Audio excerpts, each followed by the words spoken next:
Good day and welcome back to another week of Talking Technical, and the requests are just all around platinum and palladium, and everybody wants to know when are those shares eventually going to kick off. But first of all, thank you so much for watching the show. We see that our YouTube viewers are slowly but surely ticking higher, and I cannot believe that some people are still wondering where is Talking Technical now.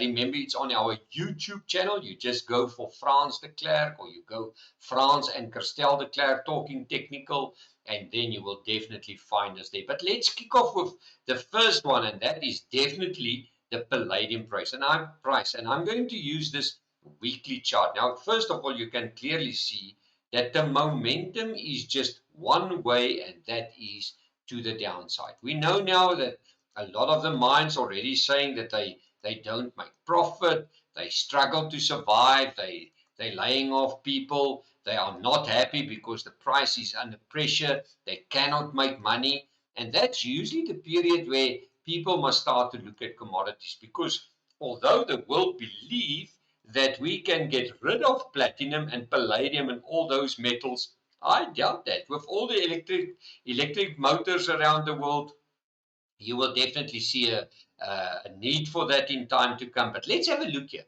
First of all, the palladium price, one way to the downside. Look at your 40-week moving average. Remember, this is a weekly chart. And this 40-week moving average sits at $1,144. Below that, the momentum is to the downside. I like to use this 40-week moving average because that is the old fundamental moving average that everybody uses. Even fundamental analysts, they love that. So let's have a look. There's a falling wedge. I mean, there's the top. There's the top that gives you a nice resistance line. There's the support. There's a nice narrow mouth here at the end, or the gap at the end.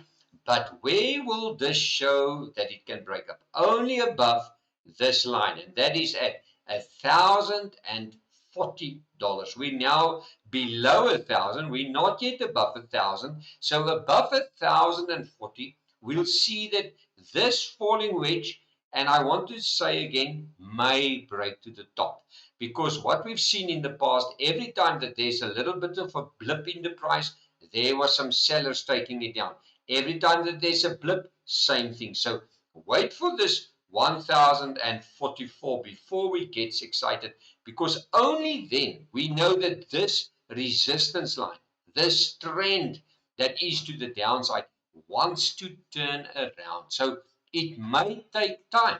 And remember, doesn't matter. It can maybe take tomorrow or the week after, or even a month, or even a year after that. So only above this line, you can see that the trend wants to change to the top side. And on the other hand, the negative side to it, below 840, it can still go lower. So if you want to invest in some commodity shares and you like them, nibble, because it can maybe be the case that you can maybe sit on them for a while. What we do know with commodities is the following. Let's have a look here. In 2022, it went as low as, let's say, 1,500. That is now palladium. And in a matter of, let's say, January 2022 to, how's that for you? In March, in about 4 months' time, it went from $1,500 to 3,440. So always remember, commodities is a different animal. Everybody don't know when it's going to break. I know you've got all these wonderful technical analysis in the world and say by that day and by that time and in so many weeks and so many months, and they've got all these wonderful plans. And once again, what is the most important indicator that you can use? Forget about the thousands. There's only one important indicator, and that is price. So the price determines what is going to happen. Yes, I love technical analysis, and I've been involved with this for many, many years, in actual decades, from 1977. And what is the golden rule? This trend line must first break to the upside. So there's your levels. Let's see. Let's quickly have a look at platinum, because they go hand in hand, the platinum and the palladium price. What do we see here? It is almost testing a certain field or area, and there's the big one. And what makes me worry, and I said it before to someone else, look at this double top. There's a top, there's a top, there's the 40-week moving average. We're still below that. There's the big support line. That support line sits at $835. Below 835, this chart will look extremely ugly. And then things can get extremely nasty for all the shares, unless the rand just shoots out and it goes to, let's say, 24, 25. Then things can change. But this price tells me that this double top makes me nervous. And below this line, it is negative.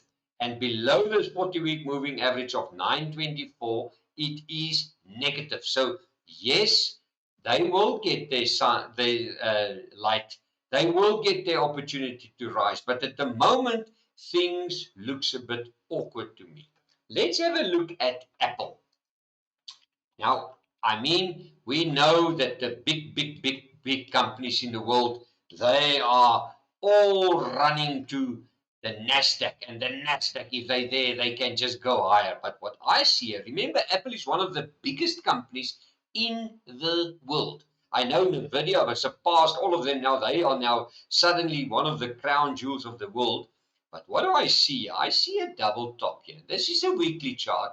I'm a little bit nervous because I don't like double tops, first of all, because double tops are usually warning formations. And look at the 40-week moving average. There you are. You can see it clearly. And we are starting to move below or consolidate below the 40-week moving average. And that is sitting at $184. And remember, where will this double top come into play? There's the double top. But this double top will only come into play below that line. Let's just show you. Let's just give you that. And that level is, there you are, 165.67. And where can this double top then take the share price? Let's just have a look. If it breaks below that 165 level just given to you, it can maybe surprise us all and go back to the low of January 23, and that is around 135. And I want to bet yourself $1 if this price gets below this low, and there's the low, I want to repeat that, 165.67, things can really get nasty for Apple. And I want to tell you, if Apple comes under pressure, I will see quite a few other of these technological shares also come under pressure. Let's have a look at Bellring brands. There's a lady that said to me she invested in this stock for quite a few years now, and she loves that. Well, look at this performance. I mean, I don't know when she started to invest in it, but look at it. Beautiful consolidation, worked hard, and let's have a look. If you just look at that, can you believe that? There was the resistance line. Remember that trend line that I showed in Palladium? Same thing. It was a trend line. It broke to the top. The 40-week moving average turned into a support, and it is still a support. So what I would like to tell the lady, the momentum is still up, but I mean, we had one massive rally. Look at this. I mean, from, let's say, $25 to $60 in a matter of a year. Yes, it is positive and everybody loves this, but I'm a little bit nervous because if I look at this chart, I always say, if you buy now, you're probably a little bit late. Why? Because it already go from 29 to 60, and I've said everybody always tells, never worry about the price that you pay. But I've seen many a time that you pay a price right at the top and then the share pull back, because shares often goes up in a straight line forever. It comes back. Look at this bearish engulfing candle. This bearish engulfing tell you that there is some sellers around here, some serious sellers. But what do I say? Let's just use your normal trend line. You don't be too fancy. And there you are. I just want to draw it in. The trend is still solidly to the upside. There you are. And where will it make me worry? Below $53.70, 53.70. Only then the trend line will break and the momentum can take it lower. And where's a place where it can easily go? It can probably go to this 40-week moving average, and that is sitting at $44.87. And on the other hand, as we all know, if it takes out that high of that previous belt outline candle, that high is sitting at $60.26. If it breaks above 60.26, it can head even higher. So it can just go higher. And if you really want to be fancy, you will say, woo, it can go even to there you are to 67 and 70. And for me, it's a very extreme target because the share already went from 25 to 60. I mean, wonderful rally. But for the lady there, fantastic. Goodbye. I don't know on which chart you look, but I mean, this chart just tells you the momentum. When he turned around, it was solidly in place. Let's have a look at Pick and Pay. And I need to speak to you guys about Pick and Pay because I love the share. And suddenly the company came out and said, listen, guys, we want to do a rights issue and we're going to list Boxer separately.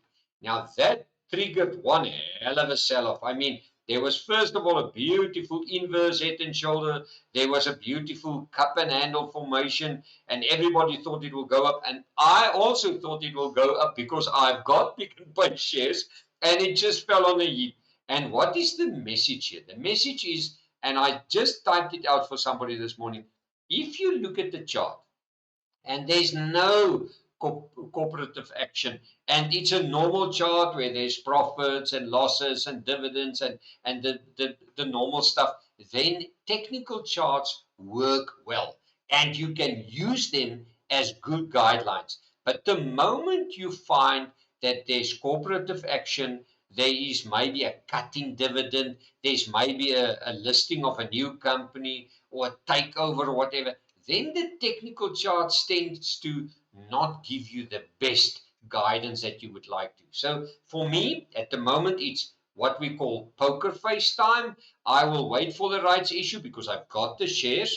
I'll probably take up some of those options and say, listen, I'll buy it because what is my view of Pick and Pay? The Pick and Pay view was always it is below the 40-week moving average. It gave us higher lows. Even with this bad news, we've still got a low, a higher low, and a higher low. Yes, of course, only above this line. There you are. Let's just put it there. Only above that line. And that line sits at 27.77. Only above 27.77. Things will look a little bit better for the share. But at the moment, for me, waiting game. I don't know for you. You can make your own decision. Is I will take up my rights offer and I'll probably sit with the stock. But I've got a 3, maybe a 4-year view on the company because I think Mr. Summers can maybe turn things around for us. Let's have a look at KST. I just want to get it. There you are. PSG. Now, PSG, I mean, strong company, but suddenly this shooting star worries me a little bit. And I know people are optimistic about the company, but if I look at this chart and I draw in that line, we suddenly get to a very important place here. And that is the 40-week moving average is telling us an important story. The 40-week moving average is telling us we may be heading there. We're heading for a trend line. And where's this trend line break?